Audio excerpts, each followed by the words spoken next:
Carroll with a great kick-out block. Robbie White cuts it upfield, north-south. That's the way you get yardage. 1st and 10 from the 21. This is Pugh breaking down to the 10.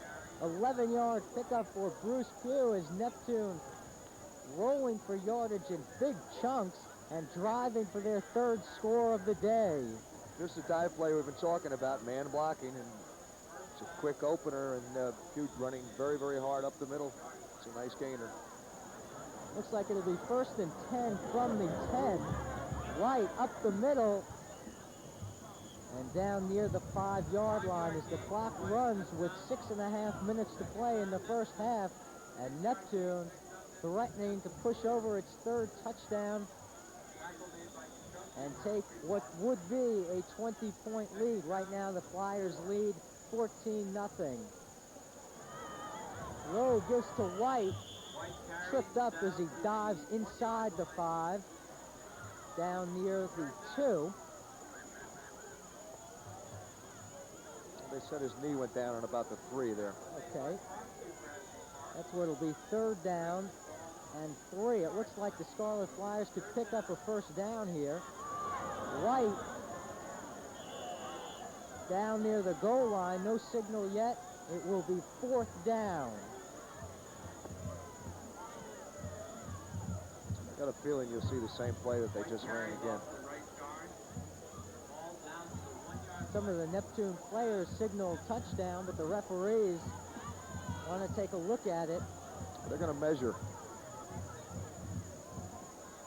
Looks like they might have a 1st down here. Well, it was possible. The original scrimmage line was just at the 10, so it's possible Neptune could have a 1st down.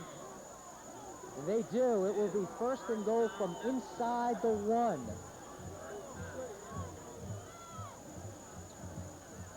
If they've hold true to what they've done so far now, and watch the right side of the line take off on this, and Robbie White running off tackle. That's been the play down on the goal line here, with Asbury leading through. The give is to White. He's in. 5 minutes and 36 seconds to play in the 1st half, and the Neptune fans love what they've seen from Robbie White. 3 touchdowns, all on 1-yard runs, and the Scarlet Flyers lead 20-0.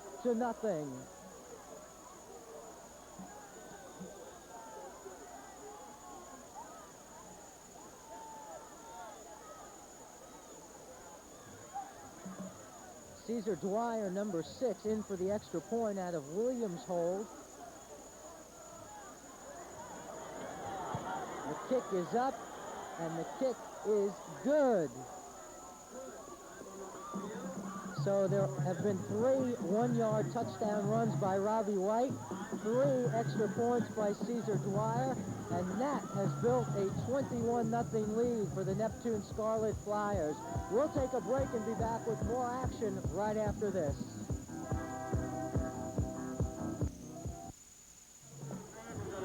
We are back at Asbury Park High School, where Neptune has taken a 21-0 lead in this Thanksgiving Day rivalry with Asbury Park. Caesar Dwyer will kick off for Neptune to Strickland and Henderson.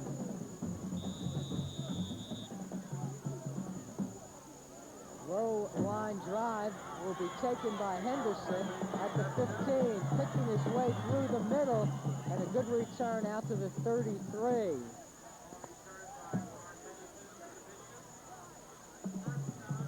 The last drive by Neptune that produced Robbie White's 3rd touchdown of the day, covering 75 yards. So the Scarlet Flyers have now driven 67, 80, and 75 yards. They've been very effective, and now it'll be up to that Asbury Park offense to try to get the Blue Bishops back into this ball game.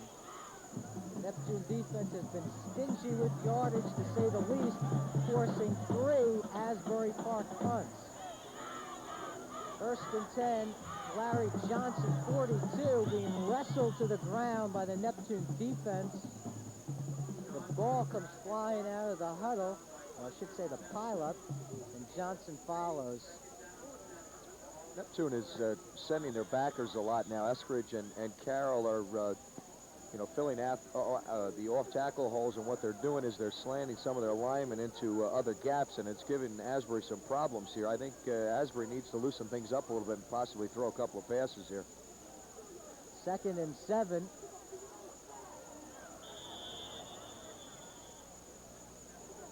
Foster, the quarterback, on a quick go up the middle, might have fumbled that ball. It looked like there was some confusion on the snap. Either way, they'll gain a yard, but now they face 3rd and 6. Neptune playing for a lot of pride today. Coach John Amabile has not had a losing season in 10 years. His club trying to keep that winning streak alive. A win today, and they'd finish at 5 and 4. So a lot on the line for the Scarlet Flyers. 3rd down and 6. Foster gives to Johnson. Johnson running to the outside will be pulled down short of the 1st down. Good pursuit by the Neptune defense.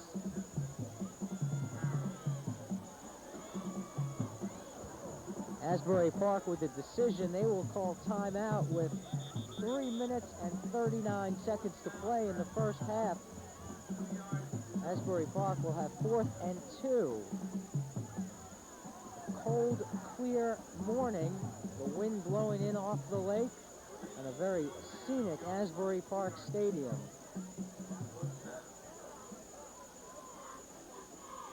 This will wrap it up for our football coverage on TV 34 this season, but plenty of action coming up this winter in the way of basketball and wrestling.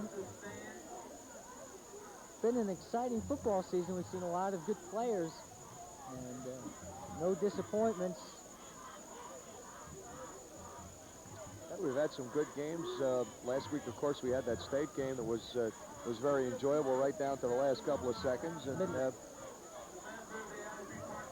I think that Asbury right here, if they come up with a big play and get down in for a score like that, they possibly can turn it around coming out in the 2nd half like this. But at this point, Neptune showing such great discipline on their drives. When you can put together the length of the drives that you've seen from Neptune so far this game, it just takes great discipline by all the kids on the team. 4th down and 2 for Asbury Park. Ball resting at the Blue Bishops' 41-yard line. They had one man coming in a little bit late as they come up to the line of scrimmage, going for it on 4th and 2. Foster calling signals, gives to Johnson. He breaks ahead for the 1st down over the 45. So a well-used timeout by Coach Leroy Hayes as his offense comes through on 4th down. Almost on every run now, Johnson's been breaking into the defensive backfield because of the blitzing that and movement of the Neptune defense that I was talking about before. When your backers are giving away right off the beginning of the play like that and coming into a gap, there's nothing else there except the safety man once you break past the initial line charge. 1st and 10 from the 45. First man through is Strickland. Strickland ridden to the ground by Williams and number 41 Eskridge. A nice gain on that 1st down play, nearly 8 yards on the pickup by Larry Strickland. Check it, Jerry Strickland.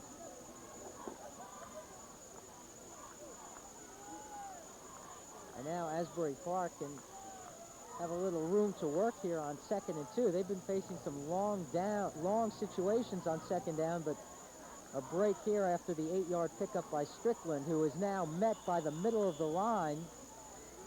They try the fullback drive, and Eskridge right there.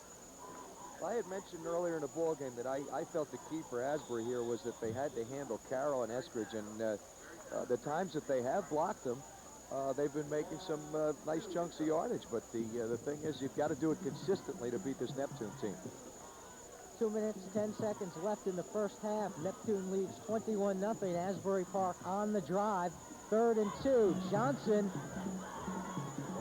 got out of trouble in the backfield, will be near a 1st down with some big hitting going on down on the field today. It was Eskridge and Carroll in tandem that time, finishing them off on that. I think he got close to the 1st down here, though. Let's take a look at that last play and check out some of those hits on Larry Johnson. They're all in on that. The chains will be brought in, and Johnson First down.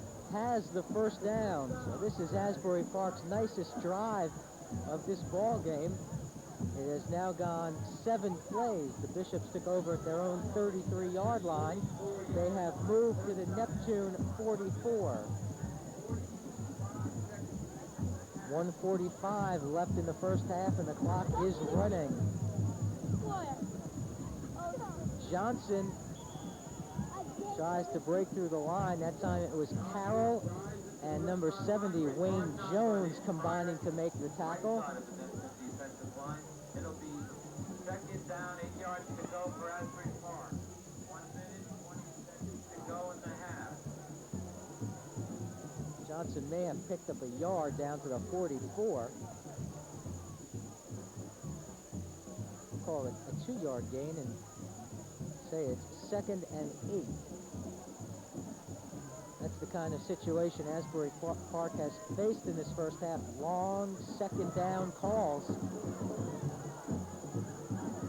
Foster back to pass on second down. Good protection, and he has his man, Kenneth Davis, with the reception. Great catch. Brings that in with one hand. The ball started to sail a little bit, and he brings it in with one hand. A super catch. Kenneth Davis, the senior tight end, number 25, see him roll out right here. Right at you. Throws the ball sails. You can see it right there sailing at the end, and a great one-handed catch. Timeout called by Asbury Park with 47 seconds to play. Now they say it's not a timeout, the clock running. 42, 41.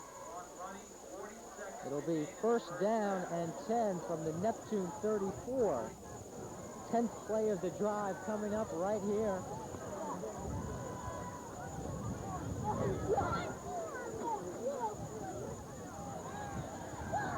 Foster's pass intended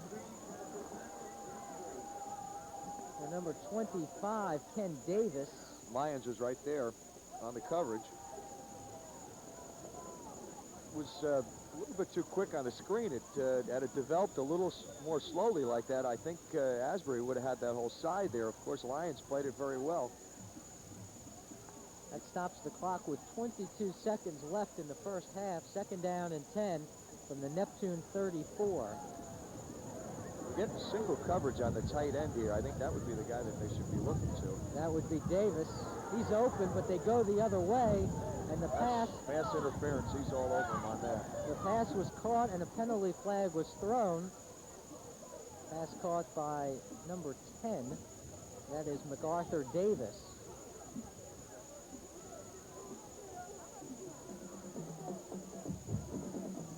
Seeing rolls left here. We're getting backside pressure. That's the backside backer coming like that, blind side. And again, if the backside backer's coming like that, as I said before, we're getting one-on-one coverage with Davis. Number 5, Tony Williams, was that man putting the pressure on Foster, who was able to deliver the pass. Penalty marched off against Neptune. First down for Asbury Park from the Neptune 20. Check at the 19. But now time very definitely a factor as the clock is running with 15 seconds left. Now we're down to 12, 11, 10, 9. Possibly time for one more play. Foster back to pass. Now lets it go, and the pass will be intercepted by number 86, Mark Fierce, as time runs out in the first half. Foster was scrambling out of trouble, looking for a man in the end zone. Nobody there except number 86 in white, and that was Mark Fierce. He picks it off, and Neptune takes a 21-0 lead to the locker room. Coach Hayes has got to try to build on that last drive now, because that was a nice drive they put together here. Now, you see him roll out here. He continues rolling to the sidelines. Tries to throw the ball back. The wind really whipped that thing sideways again. He had a couple of people open, but I really think Coach Hayes got to go in and talk to them about the fact that they put together a nice drive.